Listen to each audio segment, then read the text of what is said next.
Assalamualaikum warahmatullahi wabarakatuh. Salam sejahtera untuk kita semua, mahasiswa-mahasiswi Universitas Pamulang, program studi akuntansi, program sarjana. Saya Ibu Suciati Mu'anifah, SEMM, saat ini sebagai dosen prodi akuntansi program sarjana, ingin menyampaikan atau memaparkan mata kuliah kewirausahaan atau entrepreneurship di semester 8. Sebelum melangkah kepada pembelajaran materi perkuliahan kewirausahaan, izinkan saya pada kesempatan kali ini untuk menyampaikan RPS atau rencana pembelajaran per semester. Baik, di sini pada mata kuliah kewirausahaan atau entrepreneurship terdiri dari 3 SKS atau 18 pertemuan. Kemudian pada pertemuan 1 ada materi terkait dengan konsep dasar kewirausahaan. Pada metode pembelajarannya, saya menggunakan delivery, interaction, dan assessment, di mana saya memberikan materi melalui ceramah, kemudian nanti ada diskusi, sehingga akan muncul interaksi dari mahasiswa dan juga kita sebagai dosen. Selanjutnya ada tanya jawab dan diakhiri dengan assessment atau penugasan. Baik, dari 18 pertemuan kali ini, yang pertama ada konsep dasar kewirausahaan. Konsep dasar kewirausahaan ini diharapkan atau kemampuan akhir ini diharapkan mahasiswa mampu menjelaskan konsep dasar kewirausahaan dengan metode pembelajaran ceramah, diskusi, tanya jawab, dan penugasan. Pada pertemuan kedua ada hakikat kewirausahaan. Pada pertemuan ketiga ada karakteristik dan nilai hakiki kewirausahaan. Di pertemuan keempat ada sikap pribadi wirausaha. Lalu di pertemuan kelima ada proses kewirausahaan. Dan di pertemuan keenam ada model peran dan fungsi wirausaha. Lalu di pertemuan ketujuh ide dan peluang dalam kewirausahaan. Pertemuan kedelapan menentukan ide usaha dan memilih cara untuk memulai usaha. Jadi di sini diharapkan mahasiswa ini mampu atau bisa mewujudkan ide usaha apa yang nanti akan dijalani untuk memasuki dunia usaha. Kemudian di pertemuan ke-9 ini ada perencanaan usaha. Jadi pada semester ini biasanya dibagi menjadi ada UTS dan UAS. Nah, pada saat UTS itu jatuh pada setelah dilaksanakan setelah pertemuan ke-8 atau pada di antara 8 dan 9.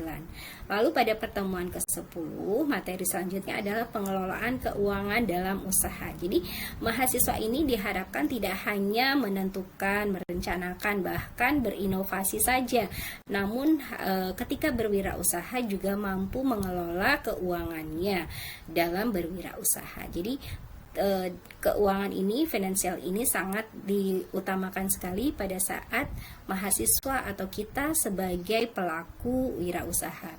Lalu di pertemuan ke-11 itu ada teknik dan strategi pemasaran. Pertemuan ke-12 ada manajemen strategi dan kewirausahaan. Lalu di pertemuan ke-13 ada komunikasi dan negosiasi bisnis. Pertemuan ke-14 etika dan norma bisnis. Di pertemuan ke-15 kerjasama kemitraan dalam kewirausahaan. Lalu di pertemuan ke-16 pelayanan prima dalam kewirausahaan.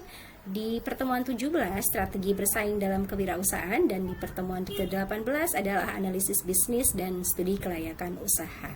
Nah, dari 18 pertemuan saya melakukan metode pembelajaran dengan cara ceramah, diskusi, tanya jawab, dan penugasan. Dari metode tersebut, sehingga saya dapat mudah dalam mengevaluasi hasil akhir atau kompetensi yang dicapai oleh mahasiswa. Dengan tabel RPS ini diharapkan dosen juga mampu, khususnya saya pribadi, mampu memberikan bobot nilai yang sesuai dengan presentasi yang sudah dipaparkan di RPS kali ini. Baik, untuk pertemuan pertama, kita awali dengan konsep dasar kewirausahaan, yang dimana kemampuan akhir yang diharapkan di sini adalah mahasiswa diharapkan mampu untuk menjelaskan konsep dasar kewirausahaan. Nah, dengan metode pembelajaran ceramah, diskusi, tanya jawab, penugasan untuk itu, mohon perhatian dan kerjasama baiknya dari khususnya mahasiswa-mahasiswa yang hadir pada saat ini untuk menyimak dan mendengarkan dengan khusyuk sehingga materi yang disampaikan ini benar-benar memberikan kebermanfaatan dan keberkahan untuk kita semua. Baik, kita simak terlebih lanjut lagi terkait dengan pemaparan ke pertemuan pertama dari mata kuliah kewirausahaan. Tujuan pembelajaran dari materi kali ini adalah yang pertama, kewirausahaan sebagai disiplin ilmu. Disiplin ilmu. Yang kedua, adanya objek studi dari kewirausahaan. Objek studi kewirausahaan.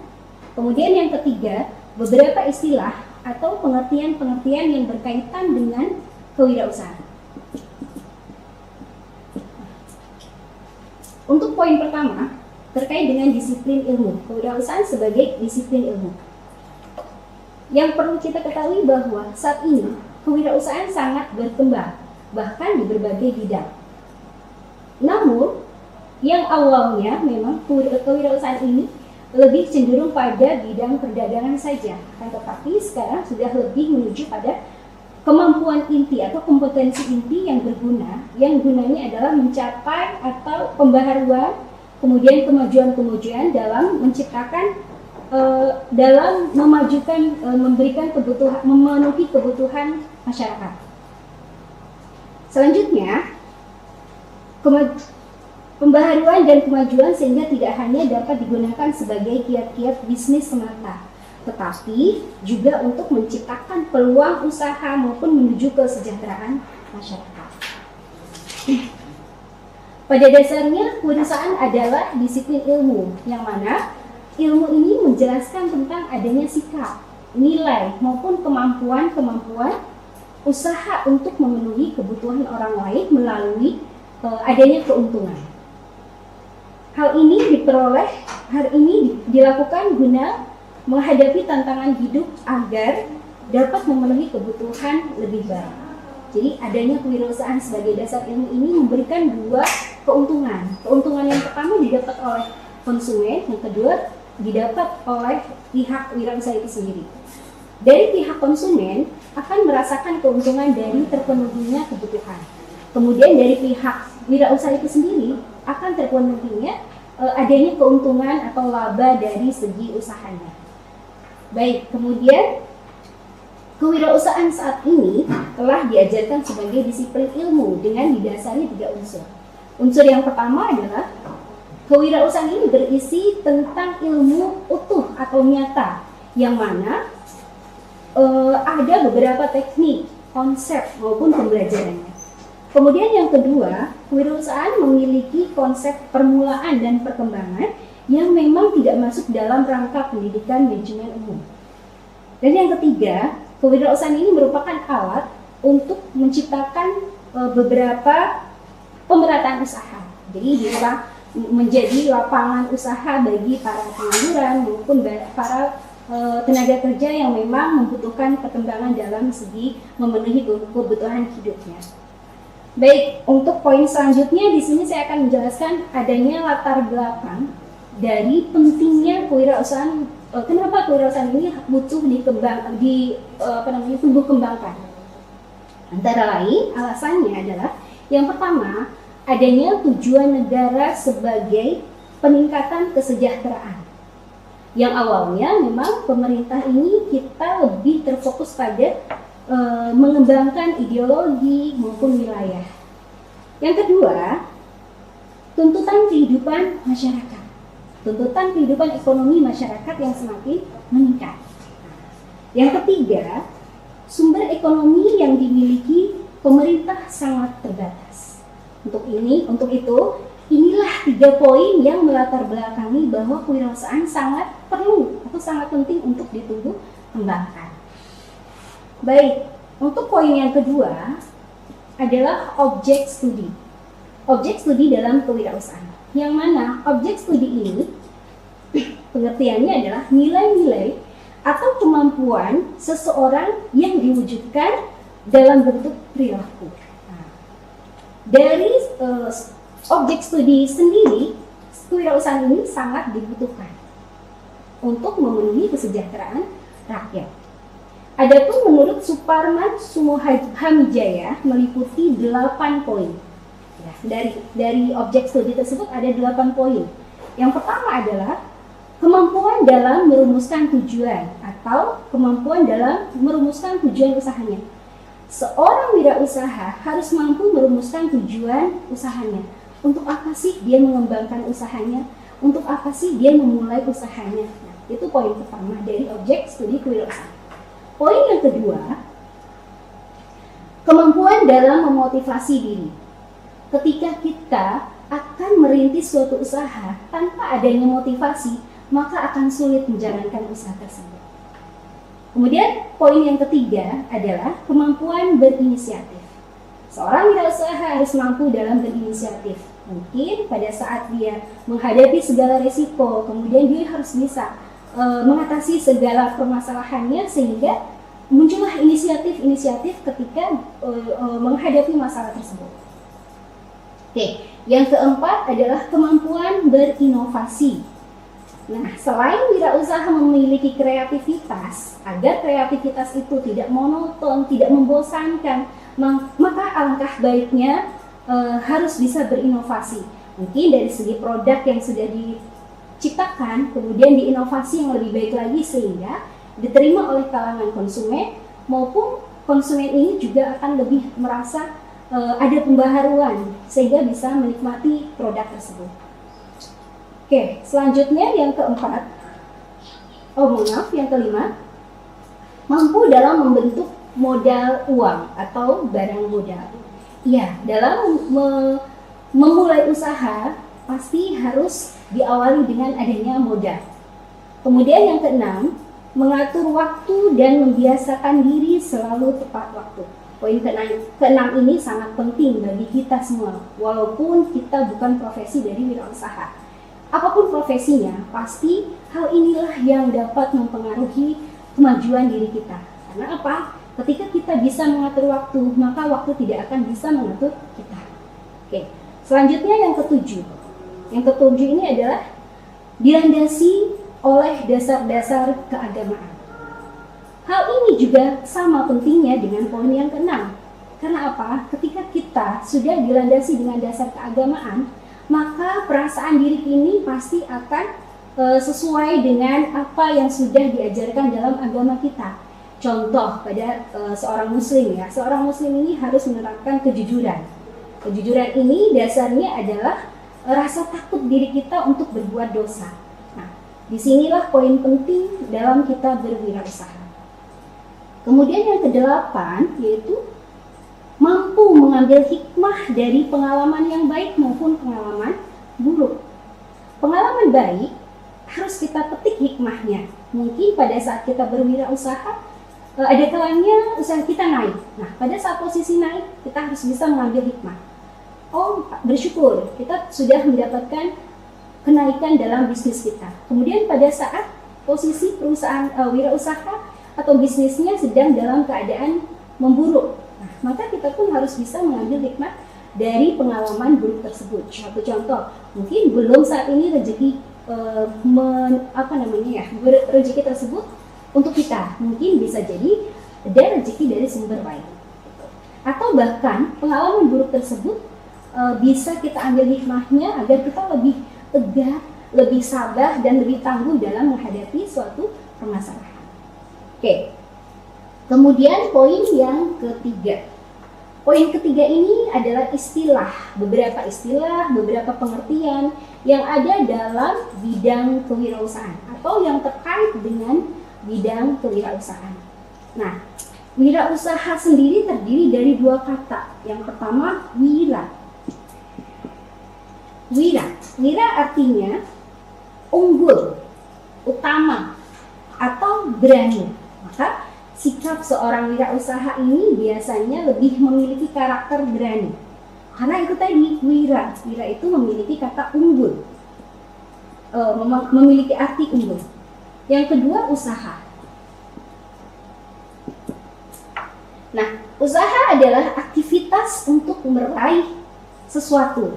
Aktivitas untuk meraih sesuatu. Jadi gabungan antara wira dan usaha atau wira usaha ini memiliki arti seperti yang diungkapkan oleh J. Schumpeter bahwa dalam definisi tersebut menyatakan wirausaha adalah orang yang melihat adanya peluang, kemudian menciptakan salah satu produk atau sebuah perencanaan usaha untuk memanfaatkan peluang tersebut. Baik, istilah yang akan dijelaskan dalam hal ini dalam segi yang memiliki keterkaitan dengan kewirausahaan ini ada 6 istilah. Istilah pertama yaitu woman entrepreneur. Woman entrepreneur artinya wanita, seorang wanita yang terjun ke dunia bisnis yang didorong oleh beberapa kemampuan atau ingin memperlihatkan prestasinya dari segi wirausaha. Itu untuk istilah yang pertama. Istilah yang kedua yaitu minority entrepreneur, yang mana kaum minoritas yang cenderung kurang mendapatkan pekerjaan di bidang pemerintahan.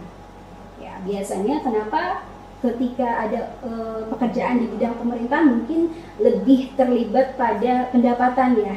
Nah, untuk itu kaum inilah mencoba untuk masuk ke dalam dunia bisnis agar mengembangkan mungkin dari segi pendapatan atau tuntutan dari kehidupannya. Oke. Kemudian yang ketiga, immigrant entrepreneur. Immigrant entrepreneur ini adalah kaum pendatang yang sulit mendapatkan pekerjaan formal. Nah, biasanya karena sulitnya mendapatkan pekerjaan, sulitnya lapangan kerja, maka akhirnya dia mencoba untuk memulai bisnis. Kemudian yang keempat adalah part-time entrepreneur. Untuk poin keempat ini, biasanya orang-orang yang sudah bekerja akan tetapi pekerjaannya ini hanya paruh waktu. Artinya masih ada waktu luang yang memang dia bisa gunakan untuk mengembangkan usaha atau memulai usahanya dengan paruh waktu tersebut. Jadi ada waktu luang yang dia bisa gunakan untuk berwirausaha. Kemudian yang kelima ini adalah home-based entrepreneur. Home-based entrepreneur di sini merupakan kegiatan usaha yang memang dirintis dari rumah tangga. Mungkin dimotivasi dari keahlian, mungkin juga dari hobi, mungkin juga dari keterampilan, seperti pada contohnya ya. Contohnya seorang ibu rumah tangga yang memang hobinya memasak, kemudian bisa disalurkan hobinya dengan membuka catering. Atau yang mempunyai keterampilan suka ngemil gitu ya, boleh saja sih. Kemudian mencoba dengan kreativitasnya membuka usaha, yaitu bisa dengan online ya, membuka usaha dengan cara iklan by online dan semacamnya.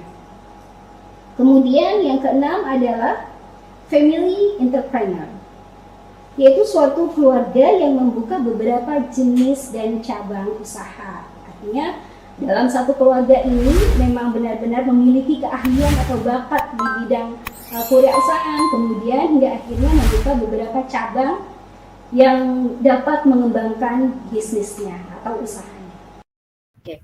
Yang ketiga, sumber ekonomi yang dimiliki pemerintah sangat terbatas. Sangat terbatas. Karena pemerintah tuh tidak akan mungkin bisa memenuhi semua kebutuhan rakyat yang ada. Bayangkan ribuan orang ingin terpenuhi kebutuhan melalui pemerintah. Nggak mungkin. Pastinya ada beberapa hal yang harus dipenuhi, yaitu persyaratan-persyaratan khusus gitu. Maka dari 3 hal tersebut yang melatar belakangi kenapa kewirausahaan harus ditumbuh kembangkan.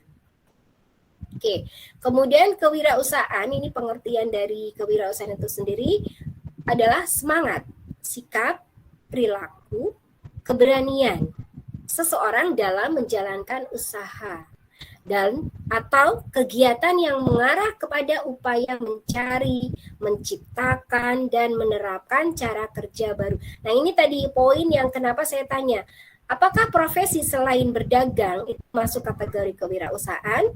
Iya, betul kata Mbak sama Aida tadi ya, bahwa di sini kenapa disebut iya, karena kewirausahaan itu ternyata bukan hanya orang yang berjualan saja, bukan hanya orang yang berdagang saja, bahkan orang yang menumbuhkan rasa semangatnya, sikap, perilaku, kemudian keberanian seseorang itu muncul dalam menjalankan usahanya atau kegiatan yang mengarah kepada upaya mencari. Mencari apa? Selain mencari, menciptakan, dan menerapkan cara kerja baru dalam upaya memenuhi kebutuhan dengan memperoleh keuntungan. Tapi saya juga kan ngajar ekonomi syariah ya. Di dalam perekonomian syariah juga mengajarkan bahwa ketika kita berwirausaha atau berbisnis, ini bukan hanya dari segi mencari keuntungan semata, tapi juga berbagi manfaat. Jadi kalau sistem usaha saat ini banyak yang sering terjadi orang mencari keuntungan semata hingga akhirnya imbasnya atau dampaknya adalah misal yang sering terjadi di saat ini ya, di saat pandemi ini mungkin teman-teman pernah kejadian ya, mengalami harga masker yang begitu melambung hingga sampai nggak masuk akal harganya. Satu masker itu bisa sampai 50-an ribu gitu ya, atau bahkan harga apa sih yang saat ini hand sanitizer dulu ya, lagi baru-barunya pandemi, sampai harganya melambung tinggi, nggak masuk akal juga, sulit untuk dijangkau bagi kalangan ekonomi yang taraf rendah. Nah, hal-hal yang seperti inilah yang memang dia hanya tujuannya hanya mencari keuntungan semata. Tapi di dalam ekonomi Islam, kita mengharapkan bahwa di dalam berjualan atau berwirausaha itu selain memperoleh keuntungan juga memberikan manfaat kepada pihak yang kita beri manfaat. Konsumen dong terutama. Jadi, bagaimana memberikan manfaatnya? Kita menjual masker. Masker itu kita butuhkan ketika masker laku, maka kita mendapatkan keuntungan berupa uang. Nah, masker itu juga akan dibutuhkan atau dimanfaatkan oleh pihak konsumen karena konsumen membutuhkan masker untuk digunakan untuk kesehatan. Ketika kita memberikan manfaat, kita sudah mendapat keuntungan, jangan memikirkan keuntungan itu sebesar mungkin. Katakanlah kita ambil untung 50% saja sudah cukup ya, atau bahkan misalnya 70%. Ya jangan besar-besar lah. Kalau kita ngambil untungnya standar, kemudian nanti banyak peminatnya kan juga untung besar buat kita ya. Semakin banyak pembeli, maka semakin banyak keuntungan yang kita dapatkan. Bahkan orang yang beli merasa puas. Itu saja materi hari ini yang bisa saya sampaikan. Saya buka sesi tanya jawab. Tapi sebelum sesi tanya jawab, saya ingin sedikit menunjukkan gambar ya. Gambar apa ini ya? Biar teman-teman otaknya diasah sedikit. Kelihatan belum? Tapi kecil banget ya gambarnya ya. Kelihatan, Bu. Kelihatan, tapi kecil ya. Iya. Apa-apa. Iya, Bu.